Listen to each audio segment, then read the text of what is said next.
भाई बहनों का स्वागत करती हूँ अपने यूट्यूब चैनल पर। आप सभी लोग के सामने एक विवाह गीत सुनाने जा रही हूँ। सुनिएगा आप लोग, कमेंट बॉक्स में बताइएगा गीत कैसा लगा है आप लोग को।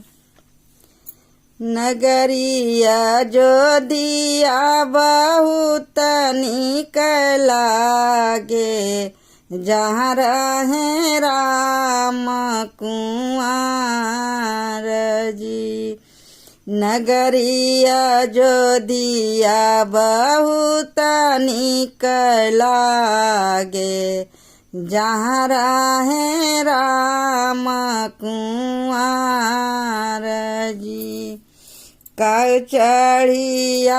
काऊ चढ़िया शिव शंकर जिया में, काऊ चढ़िया भगवान जी।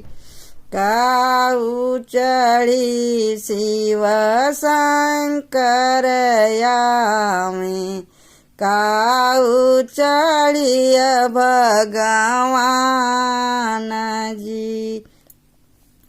काऊ चढ़िया देवी गरजतया में, लाल ध्वजा फहराई जी। काऊ चढ़िया देवी गरजतिया में, लाल ध्वजा फहराई जी। बैल चढ़िया शिव शंकर जिया में, गरुड़ चढ़िया भगवान जी। बसहा चढ़िया शिव शंकर जिया में, गरुड़ चढ़िया भगवान जी। सिंह चढ़ी देवी गरजतिया में, लाल ध्वजा फहराई जी। सिंह चढ़ी देवी गरजतिया में, लाल ध्वजा फहराई जी। कैसन है राजा जनक जी के नगरी, जहाँ राम जाए बारात जी।